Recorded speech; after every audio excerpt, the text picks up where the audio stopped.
Salut tout le monde, comment allez-vous? Moi ça va, écoutez, aujourd'hui on va parler de quelques gros morceaux, surtout un. Donc déjà avant de commencer cette vidéo, n'hésitez pas à vous abonner si c'est pas déjà fait, puis le petit pouce bleu, tout ça. Il y a aussi un petit soutien sur un lien Patreon, si jamais vous pouvez. Et puis voilà, on va commencer sans plus tarder par le fameux gros morceau qui ne va sortir qu'en septembre 2023 a priori en retail. Mais les backers, la deuxième vague de backers va être livrée là bientôt, je crois, avant cet été. Donc c'est monumental. C'est un jeu intéressant parce que déjà c'est français. Il y avait déjà eu un premier Kickstarter qui a été livré et qui avait fait pas mal parler du jeu. En gros, c'est un jeu de civilisation. C'est un jeu de civilisation avec des cartes. En fait, ce qu'il faut savoir, c'est que le design de base du jeu, c'était que des cartes à la base quand le jeu a été présenté. Et après, toute la partie plateau a été rajoutée dans un deuxième temps. Et en fait, du coup, la partie carte, qu'est-ce qui se passe? En fait, on a une rivière de cartes où on va acheter des cartes au fur et à mesure. Mais surtout, la partie intéressante, c'est qu'à son tour, on va activer une ligne et une colonne, ou inversement. Et en fait, on va prendre toutes les ressources qu'il y a marquées sur les cartes et on va pouvoir déclencher les pouvoirs. Alors, il y a déjà un premier point qui a beaucoup fait débat après le premier Kickstarter et sur lequel, du coup, ils ont fait une règle alternative qui, moi, je considère aurait dû être la règle de base. Mais bon, voilà. Je sais que chez Funforge, ils sont pas trop d'accord là-dessus. Mais en gros, il y a un concept que moi, je trouve quand même très étrange, c'est qu'en fait, à ton tour de jeu, tu fais toutes tes actions. Mais quand je dis toutes, c'est toutes, hein. Tu fais toutes tes actions militaires, toutes tes actions d'achat de cartes, tes merveilles, tout ça. Enfin, il y a quand même pas mal de types d'actions, tes actions sur les cartes. Tu les fais toutes d'un coup, et voilà. Et en fait, les autres attendent. Donc autant dire que sur BGG, la majorité des commentaires négatifs sur le jeu, donc la plupart des commentaires sont positifs, mais les avis, les points négatifs qui est relevé systématiquement, c'est le downtime, et je le comprends totalement, c'est juste pas possible. Le truc, c'est que même à deux, moi ça me dérange en fait. Pourquoi? Parce qu'en tant qu'Eurogamer, moi j'aime bien réagir à ce que fait l'adversaire. Et donc, si tu vas sur ce territoire, moi du coup je vais sur celui-là, tu prends cette carte, du coup je prends autre chose. Et pas avoir ce truc de je planifie mon gros tour, personne me dérange, je fais mon truc dans mon coin. Voilà, moi ça me dérange un peu philosophiquement en fait. Et donc du coup ils ont sorti des règles alternatives mais qui en fait s'intègrent totalement dans le jeu. On dirait que enfin de toute façon quand on voit le jeu on se dit mais pourquoi on fait pas chacun une action puisque ça reviendrait strictement au même. Et donc c'est ça, t'as une règle alternative pour que chacun fasse une action à son tour jusqu'à ce que tout le monde ait passé. Donc ils ont quand même dû revoir quelques détails sur les cartes du marché forcément. Le truc aussi qui est délicat en fait, c'est que le jeu s'arrête quand il y a un certain nombre de cartes qui restent dans la pile là d'achat. Donc du coup, il faut arriver à rééquilibrer la même durée de partie que sur les règles de base. Et ça, sur la partie A2, j'ai eu quelques petits soucis avec ça, donc j'ai eu quelques petits ajustements. Mais voilà, hormis ça, voilà, ça c'est un peu le gros point qu'il y a eu autour du jeu. Hormis ça, perso, moi j'avais l'impression d'un Ameritrash, là, comme ça, en le voyant. Et en fait, ça a des sensations très euro. Notamment parce qu'effectivement, toute cette mécanique de carte était centrale dans le jeu à la base. Et elle est restée totalement centrale. Et moi, je la trouve hyper satisfaisante, en fait. Vraiment, ce truc d'enclencher cette colonne et cette ligne, c'est cool. En plus de ça, il y a des effets de cartes pour pouvoir... Ah oui, à la fin du tour, la colonne et la ligne, du coup, elles partent à la défausse et on re-remplit. Du coup, il y a des effets pour garder certaines cartes. Il y a des effets pour en tracher d'autres et donc re-remplir des espaces. Enfin, il y a tout un tas d'effets assez malins. Il y a une autre mécanique de design que je trouve très maligne aussi, c'est les cartes bleues, là. On en voit une un peu pas très très bien, mais voilà. On va zoomer un peu. Voilà. Donc là, on voit une carte bleue. Et en fait, ces cartes bleues, elles s'associent à une carte normale. Et en fait, les deux effets s'activent. Donc du coup, il y a vraiment une strat dans le jeu. Enfin, il y a une partie de strat qui est de prendre des cartes bleues qui demandent du coup cette ressource bleue là. Toutes les autres cartes demandent la ressource noire. Et le rouge, c'est le militaire, évidemment, pour se déplacer, tout ça. Et du coup, ces ressources bleues, elles servent à acheter ces cartes connaissances qui vont faire des points de victoire en fin de partie en plus et qui surtout vont déclencher des effets un peu doublons sur ces cartes et on a envie parfois qu'elles se calent sur les bonnes cartes. Il y a un truc assez malin, moi j'ai trouvé là-dessus. Il y a un autre truc assez malin aussi, c'est que sur le militaire, on a des explorateurs. Donc on peut bouger ses troupes en mode normal, il y a de la conquête de territoire assez classique. mais il y a quand même un petit catch. Mais surtout, on a des explorateurs qui permettent d'aller attraper des tokens sur la map. On va peut-être, voilà, on va mieux voir ici. Et en fait, ça permet d'aller choper des tokens, notamment les villes neutres, ce genre de choses, les villes de commerce plutôt. Et on a des gros bonus en fait dessus. Et chaque explorateur peut être activé une fois par tour, enfin par manche. Et donc du coup, il y a cette guerre au début qui n'est pas sur le militaire, mais qui est vraiment sur les explorateurs, à aller choper les items en premier pour lancer son moteur économique.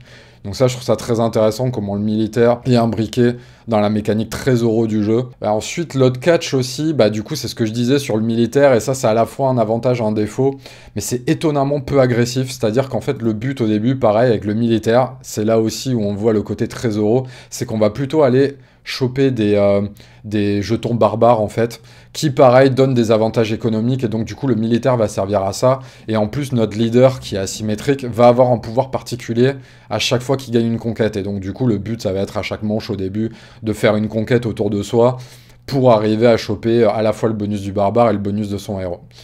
Donc voilà, et là où du coup c'est un peu moins satisfaisant, c'est vrai, c'est le côté guerre entre les joueurs, où en fait ça demande tellement de ressources militaires, les défenses sont tellement importantes en fait, qu'on sent que le jeu a été prévu vraiment pour que ce soit pas très agressif sur la confrontation entre les joueurs, et du coup ça a un côté un peu, des fois, bah t'es un peu bloqué en fin de game, où en fait t'as peut-être un seul territoire à conquérir et c'est à peu près tout, et il suffit que l'adversaire ait bien blindé ses défenses, ce qui est relativement facile à faire parce que les merveilles, quand tu les fais, c'est des cartes spéciales, te permettent d'avoir 2 de défense sur ton territoire, en plus de la défense du territoire, ce qui est souvent beaucoup.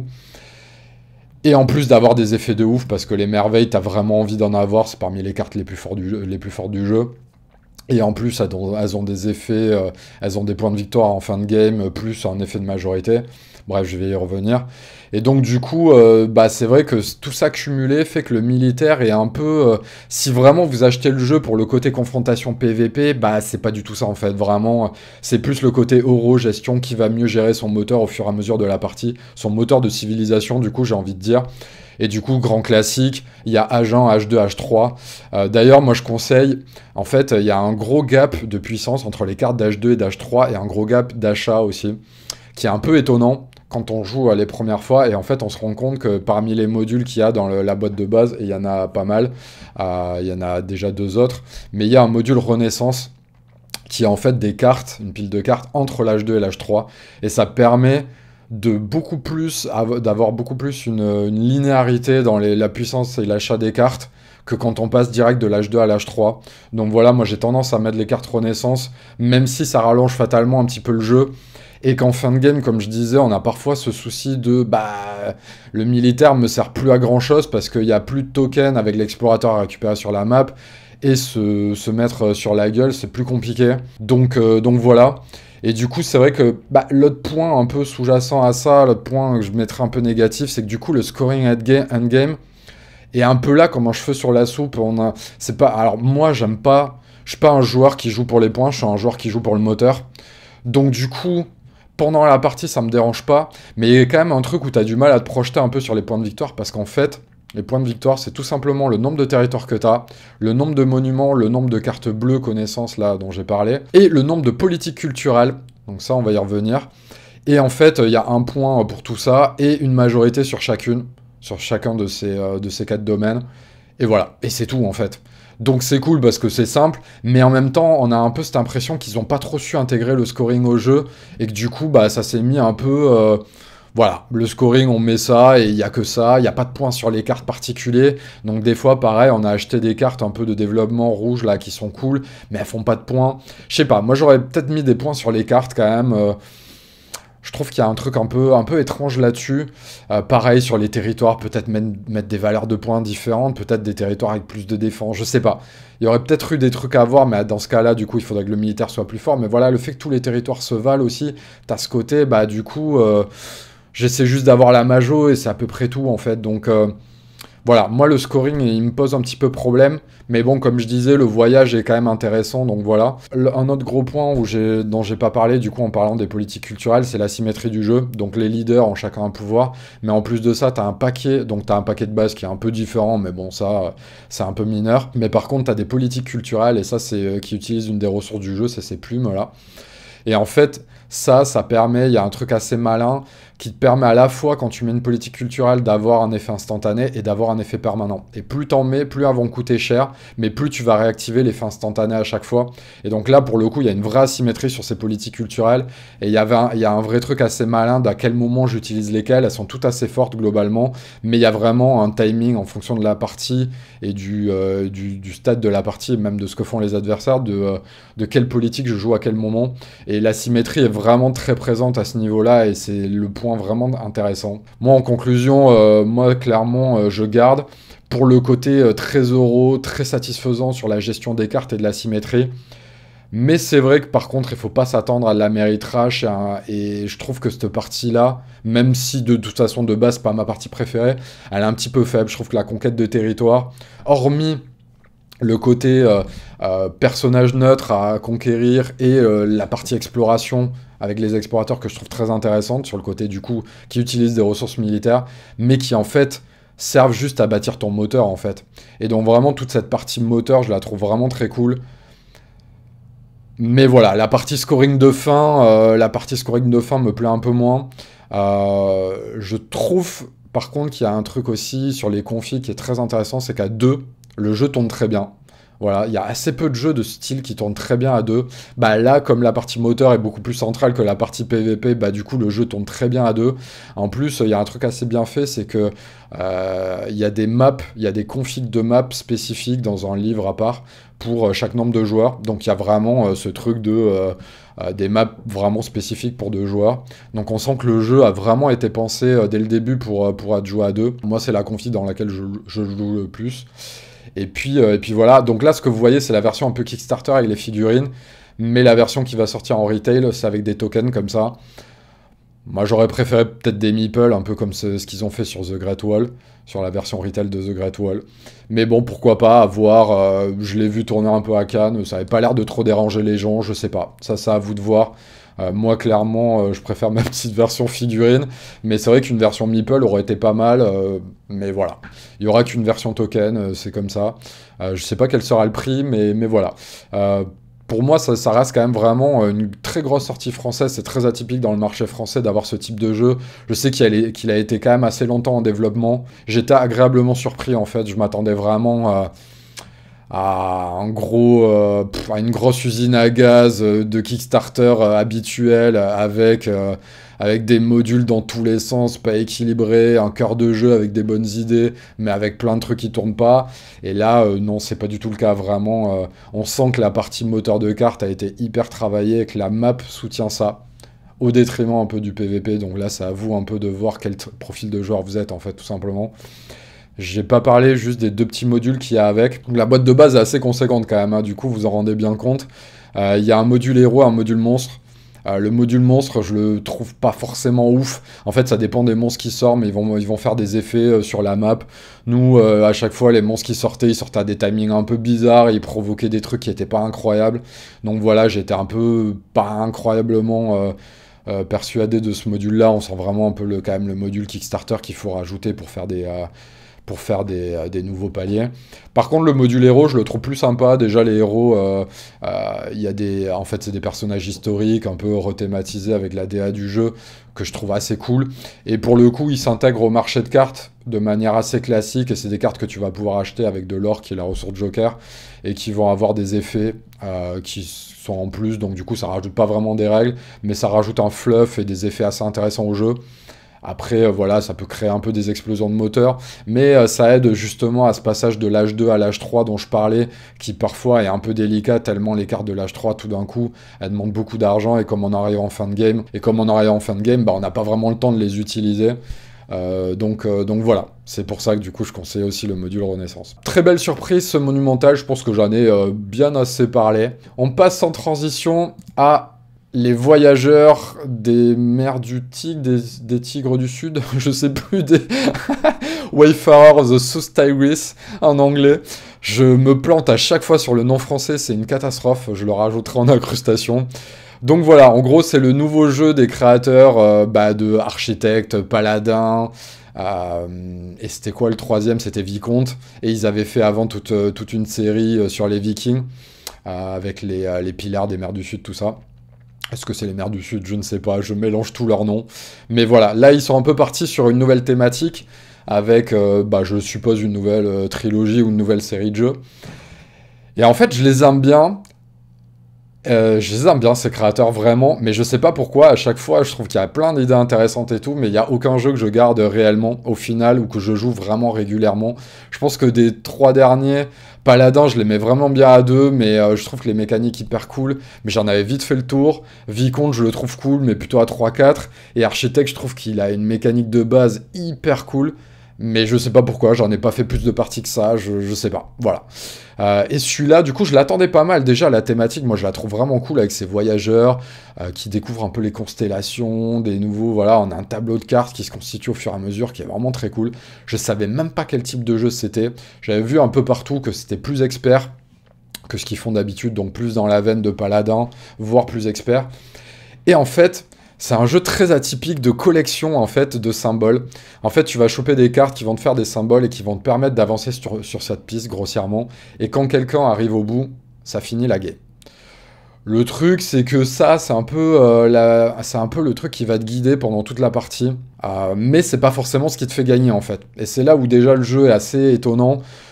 C'est que malgré ce gros plateau central autour duquel vraiment tout tourne, c'est pas forcément déjà celui qui arrive au bout qui gagne, ça pourquoi pas, mais surtout, je pense que t'es pas forcément obligé d'avancer énormément sur cette piste pour beaucoup scorer, parce qu'en fait le scoring va se faire plutôt sur la collection des cartes, sur les cartes espace qui vont avoir des scorings spécifiques. Mais du coup, ça va quand même être lié à cette piste. Donc voilà, c'est assez dur à appréhender le scoring du jeu parce qu'en fait il est assez flou. Sur la mécanique de base, de design, que je trouve hyper cool, sur la façon dont les actions se passent, à ton tour, chacun a une action. Et en fait, soit tu poses un dé, soit tu poses un ouvrier sur une carte. Et déjà, ça, je trouve ça vraiment très cool. Donc les dés, tu vas les poser sur des cartes que tu as achetées ou sur ton petit plateau central qui a 2 cartes et quelques cases actions. Et en fait, ton dé, tu vas lui assigner des symboles au fur et à mesure, via des tuiles technologie là, que tu débloques au fur et à mesure. Et tu vas les mettre sur un tableau comme ça, et ces symboles vont te permettre de pouvoir mettre ton dé sur des conditions de carte, en fait. Par exemple, quand ta carte, elle te demande un chameau, il faut que ton dé, s'il est 3, il faut qu'il y ait eu un chameau qui soit mis dessus. Évidemment, il y a des moyens de mitiger ces valeurs de dé, mais déjà, il y a un peu ce premier petit puzzle qui est assez étonnant, thématiquement, qui est un peu bizarre aussi, mais bon, voilà, pourquoi pas. En gros, tes dés représentent un peu des types d'ouvriers, on va le dire comme ça. Et l'autre partie que je trouve hyper cool, c'est que tu as une poste d'ouvrier classique avec des ouvriers de couleur que tu vas mettre sur les cartes et qui vont te faire les effets qu'il y a juste au-dessus, comme ça. Donc en fait, c'est ça qui est marrant, ça c'est hyper bien pensé. Tu as une rivière de cartes qui sert à la fois pour acheter des cartes et à la fois pour, quand tu poses des ouvriers dessus, déclencher un effet qu'il y a au-dessus. Quand quelqu'un récupère la carte, il récupère l'ouvrier avec aussi. Et donc en fait, les ouvriers n'appartiennent à personne. Donc ça, c'est encore très original aussi, je trouve.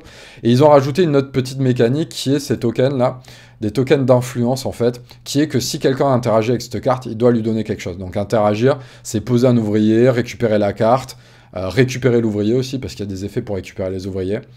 Et donc voilà, t'as tout ce truc-là, donc chacun fait une action, une action, une action. T'as un autre truc avec des guildes là que je trouve très malin aussi. Ces guildes, elles ont un petit pouvoir que tu peux déclencher une fois pendant ton tour. Donc t'en as une pour bouger les dés, t'en as une pour avoir un bateau automatique pour aller sur des cartes bateau avec ton dé, et t'en as une pour monter plus rapidement ici. Donc voilà, après, il y a les villageois, comme dans tous leurs jeux, qui vont booster des cartes. Et on arrive un peu...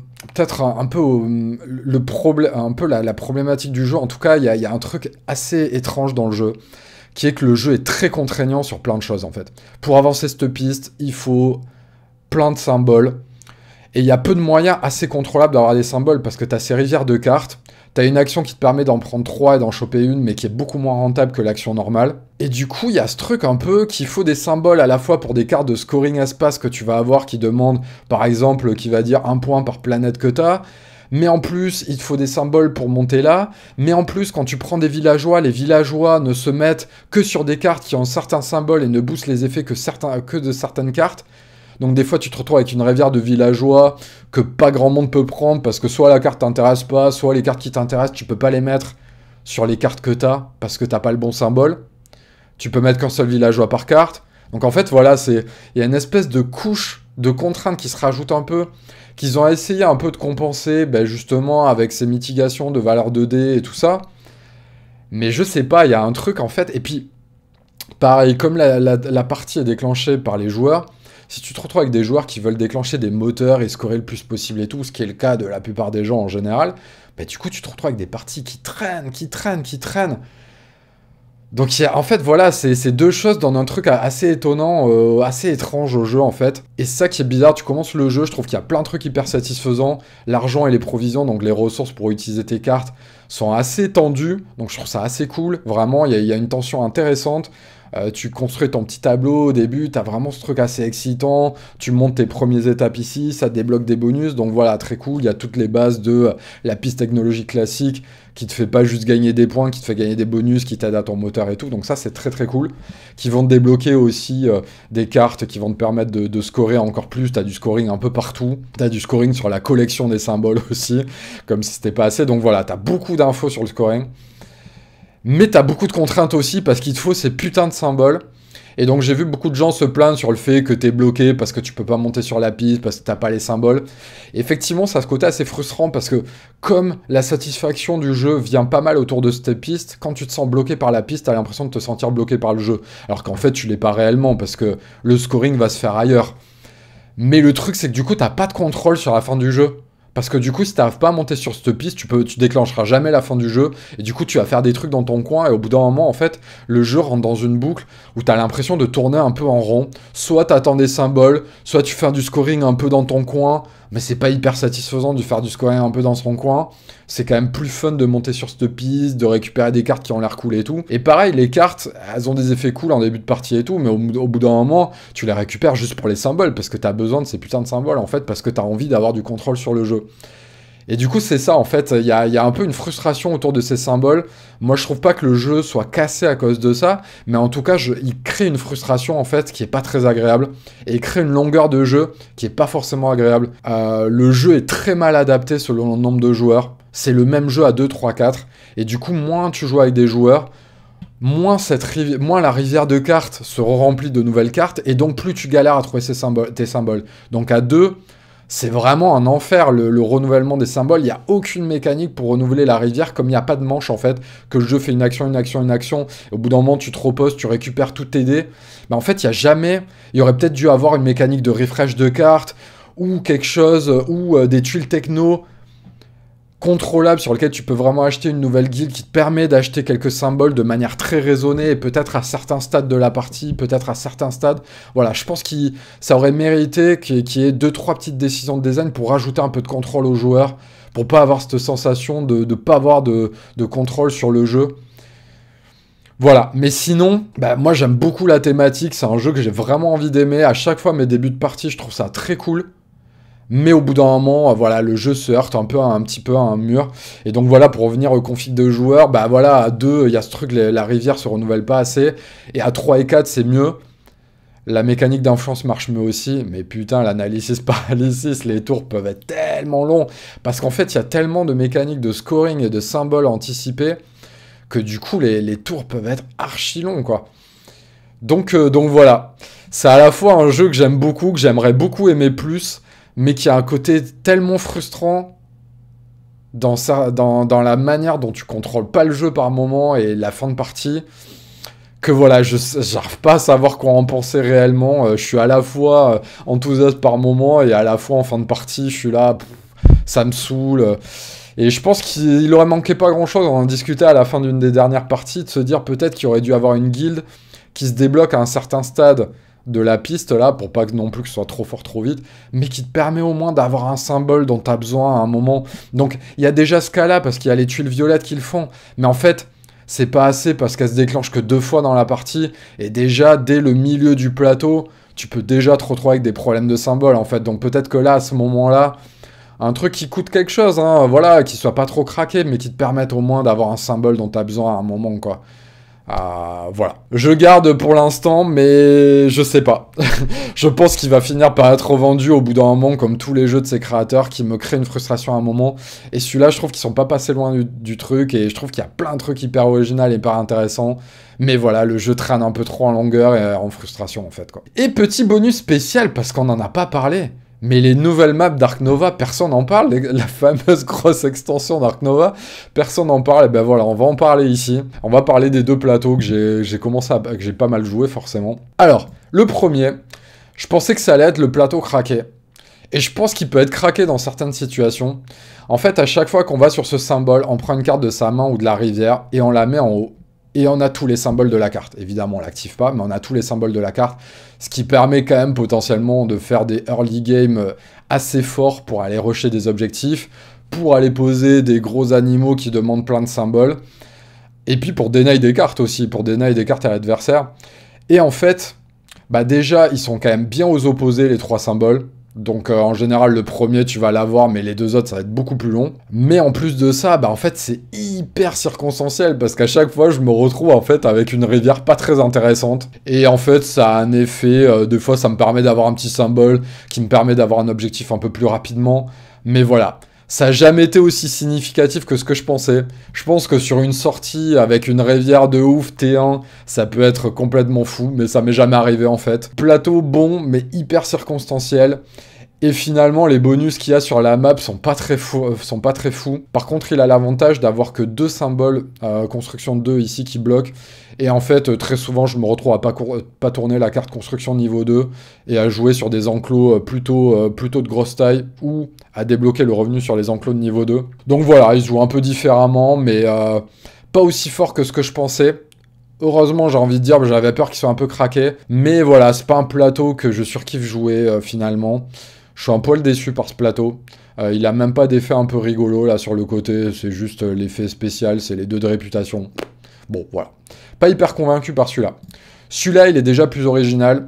Il demande une nouvelle mécanique, un peu de réflexion sur le placement. Alors en fait, le truc, c'est qu'à chaque fois que tu poses un animal de la couleur du continent concerné, imaginons ici dans la couleur Asie, j'ai posé un animal Asie, je retire un petit cube ici et je gagne un bonus en bas que tu choisis. J'aime bien prendre la réputation, mais bon voilà, t'as le choix. Et quand tu les as tous faits, tu gagnes un point de victoire bonus. Bah là déjà on est sur un truc plus intéressant. Alors il est plus dur à jouer clairement, il demande pas mal de réflexion parce que du coup t'as envie de mettre des animaux de tel type de continent dans tel type de zone. Et des fois c'est pas évident parce que bah, imaginons au début t'as un animal Asie et un animal Amérique du Sud. Bah ça va être compliqué de faire les 2 au début, donc tu vas devoir un peu le mettre ailleurs et puis plus tard essayer de le faire. Donc voilà, il y a beaucoup de variables à un peu ajuster et à essayer. Mais du coup, ça crée un nouveau puzzle assez intéressant d'essayer d'optimiser où tu vas mettre tes animaux de tel et tel continent parce que tu as envie de débloquer tous les bonus. Et voilà, c'est assez intéressant. Mine de rien, les bonus sont assez cool à choper, notamment la pioche de cartes là qui est au milieu, qui est assez intéressante à choper. Par contre, le sponsor là, il est loin. À chaque fois, tu as du mal à le choper celui-là. Au moins, il a le mérite d'être intéressant ce plateau, de créer vraiment une nouvelle dynamique de jeu. Par contre, c'est vrai qu'il demande un degré de réflexion supplémentaire pour un effet pas si fort que ça. Du coup, en tournoi, je pense que c'est un peu compliqué à jouer comme plateau. Au moins, il a le mérite d'être intéressant et j'aime bien le sortir. On sent que c'est un peu l'extension quand même, un peu, voilà, entre... Parce que comme l'autre extension a pris un peu de retard, ils ont sorti 2 plateaux entre-temps. Quand on aime Ark Nova, on compte pas, hein, j'ai envie de dire. Le plateau, le prix est un peu chaud. En VO, c'était quand même 10 € parce que c'est 5 € chaque plateau. Et en VF, ils ont pris la décision de le mettre à 5 et de le faire recto verso. Je pense que c'était la bonne décision parce que plus de 5 € pour 2 plateaux, c'est quand même chaud. C'était un peu le retour sur ces 2 plateaux d'Ark Nova. J'espère que vous avez aimé, encore une fois. Dites-moi bah, si vous avez déjà joué à ces jeux, et puis vous, un peu à quoi vous jouez, qu'est-ce que vous gardez, et qu'est-ce que vous avez revendu récemment. Et puis voilà, abonnez-vous évidemment, comme d'habitude, si la vidéo vous a plu, vous connaissez le principe. Et puis, je vous fais des gros bisous, à bientôt, ciao!